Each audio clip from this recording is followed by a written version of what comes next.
Tervetuloa pientaloalueelle Helsingin Vesalaan. Meille tuli myyntiin kiinteistön määräosa, jolla on iso piha ja 504 neliön hallinta-alue tontista.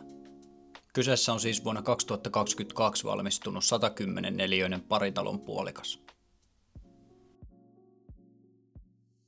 Kodin ilmansuunnat on kaakko ja lounas, ja isojen ikkunoiden ja ilmansuunnan ansiosta luonnonvalo ei kyllä todellakaan lopu kesken.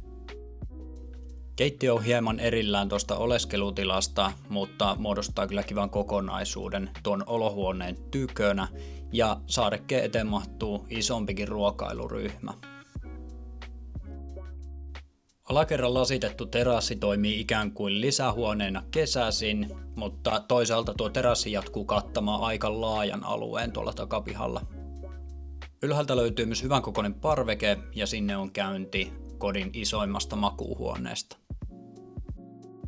Makuuhuoneet on fiksusti jaoteltu eri puolille huoneistoa yläkertaan ja saniteettitilat on toteutettu erityisen tyylikkäästi sujuvaa arkea ajatellen.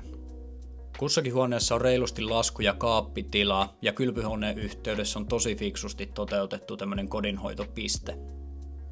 Kylpyhuoneen isot laatat sekä seinissä että lattiassa tekee kokonaisuudesta tosi hyvän näköisen. 2 kappaletta sadevesisuihkuja eikä saunakaan ole mikään pikkukoppi.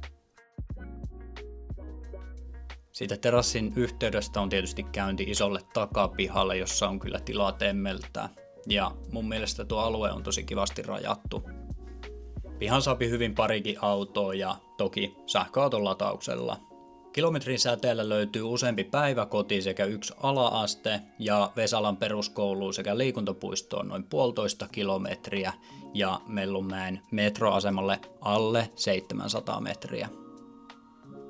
Tätä kotia esitellään ainoastaan yksityisesittelyin, joten oothan yhteydessä, jos haluat tulla katsomaan.